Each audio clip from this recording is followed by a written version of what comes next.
Bien le bonjour, aujourd'hui on va voir comment permettre à l'utilisateur de cacher ou de voir le mot de passe qu'il est en train d'écrire. Parce que Bubble, par mesure de sécurité, il cache le mot de passe que l'utilisateur écrit en le remplaçant par des petits points. Ce qui est clairement pas pratique pour l'utilisateur qui peut avoir besoin de voir ce qu'il est en train d'écrire pour être sûr qu'il ne fait pas de faute de frappe.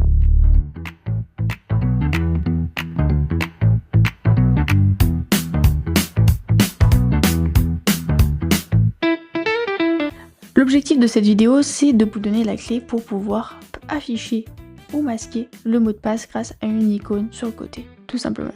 Que ce soit sur la page de connexion, mais aussi sur la page d'inscription, on peut afficher ou masquer un élément.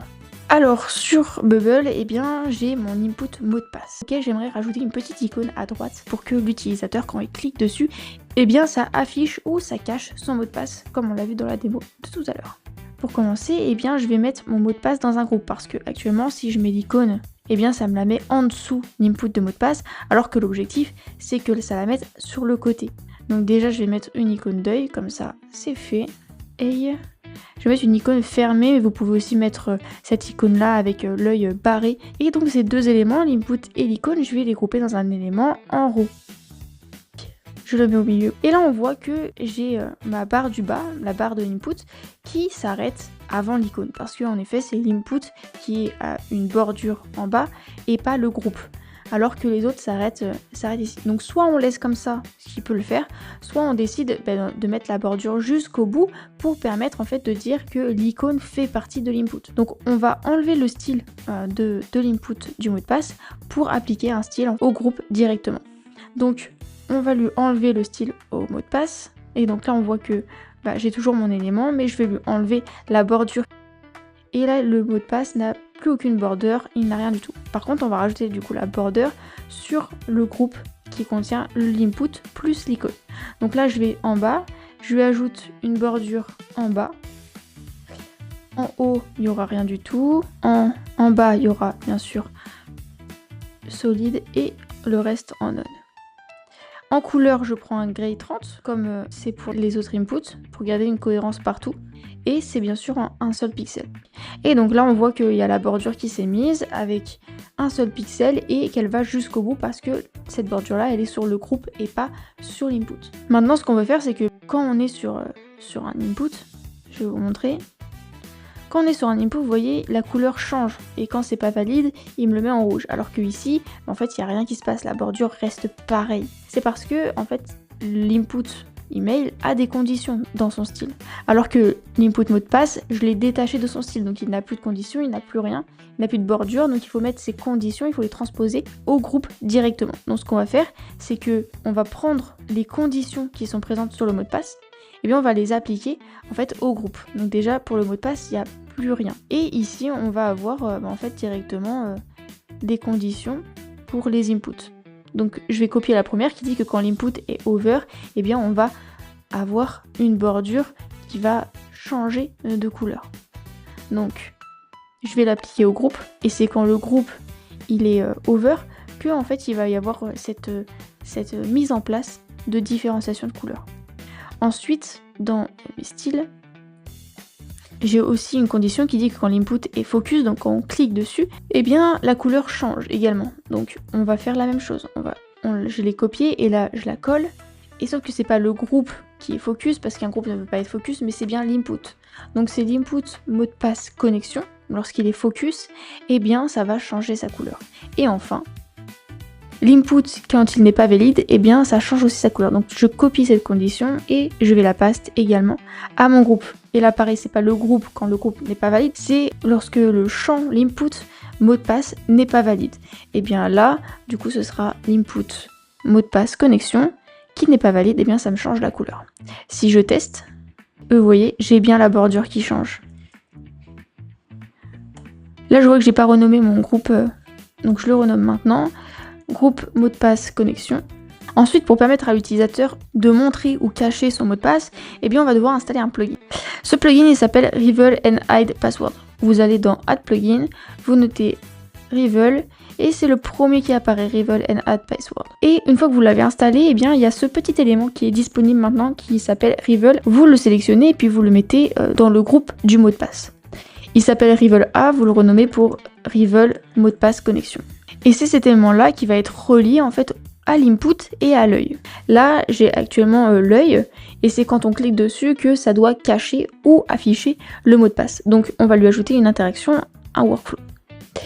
Le workflow qui correspond à cet élément, il s'appelle Toggle a Rivel. Lorsque je sélectionne l'élément qui correspond à ce que je veux faire. Là, l'élément qui correspond, c'est le Rivel mot de passe connexion. Donc je vais sur mon workflow et je sélectionne le Rivel mot de passe connexion. Et il me demande un ID. ID, qu'est-ce que c'est? C'est un identifiant. C'est l'identifiant de l'élément où on a besoin d'afficher et de cacher ce qu'il y a à l'intérieur. Et nous, c'est ce champ-là.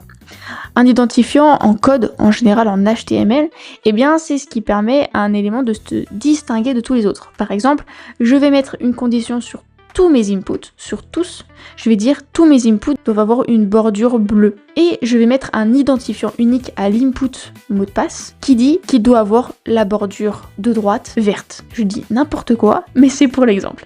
Et en fait, il n'y aura que cet élément qui sera impacté parce que l'identifiant, eh bien, il correspond à un seul élément de toute ta page. Il n'y a qu'un seul élément qui a cet identifiant-là, il est unique.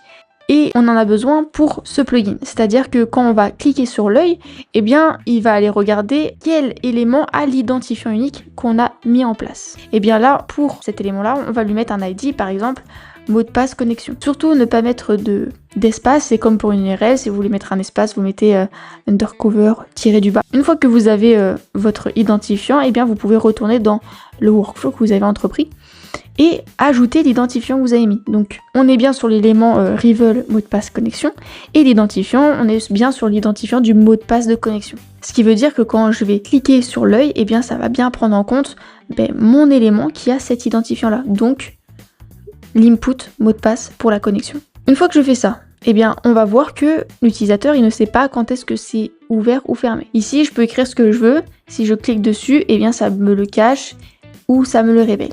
Par contre, on voit que l'icône ne bouge pas. Que ce soit caché ou fermé, l'icône est toujours la même. Donc on va lui mettre une condition qui lui dit mais quand c'est visible, au lieu d'avoir un œil fermé, tu vas avoir un œil ouvert. Donc on ajoute une condition qui dit que quand le Rivel mot de passe connexion toggle visible is yes, alors l'icône va changer et au lieu d'avoir un œil fermé, tu vas avoir un œil ouvert. On a bien un œil ouvert quand c'est visible et on a bien un œil fermé quand ça ne l'est pas. Ensuite, ce petit élément, vous voyez que ici il crée un espace énorme en fait. Il n'est pas visible, mais il est quand même présent. Donc ce qu'on va faire, c'est que cet élément-là, dans l'interaction, on va l'enlever lorsque la page en fait elle est chargée. Et bien cet élément ne sera pas visible. On va pouvoir interagir avec, mais on ne va pas le voir. Ce que ça donne sur notre élément, et bien on voit bien que l'élément il est ici, mais on ne le voit pas et il ne laisse pas d'espace. Par contre, si je continue d'interagir avec lui, donc je continue de l'utiliser grâce à sa fonctionnalité, et bien ça fonctionne toujours. C'est pas parce qu'un élément n'est pas visible qu'il ne fonctionne plus, qu'il n'est plus du tout là. Au contraire, il est toujours là et dans le code, en fait on va toujours le voir. Et ensuite il faut faire pareil pour l'inscription, je l'ai déjà faite, et ça donnerait ceci. Voilà, on a bien l'œil avec le mot de passe et c'est exactement pareil. Bien faire attention ici, c'est que en ID, vous allez avoir un identifiant pour l'input qui sera différent. C'est-à-dire que là, on a l'identifiant qui est mot de passe inscription et ici, on a un ID attribut qui est CMDP inscription. Et on a un Rivel. Si je le montre, eh bien, on voit qu'il est bien ici. Et ici, on en a un autre. En fait, il faut mettre un Rivel, donc cet élément-là, que vous retrouvez ici, pour chaque input et pour chaque œil. Donc ça veut dire que dans chaque groupe pour un mot de passe, eh bien il faut l'input, il me faut l'icône et il faut un Rivel.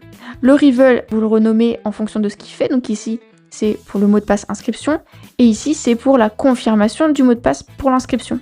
L'œil, c'est pareil. Dans mes conditions, il est bien relié au Rivel mot de passe inscription et lui, il est bien relié au Rivel confirmation mot de passe inscription. Et ensuite, en interaction, faut aussi bien relier. C'est-à-dire que pour le mot de passe de l'inscription, quand j'édite, eh bien, j'ai bien Rivel mot de passe inscription et j'ai bien mon identifiant mot de passe inscription.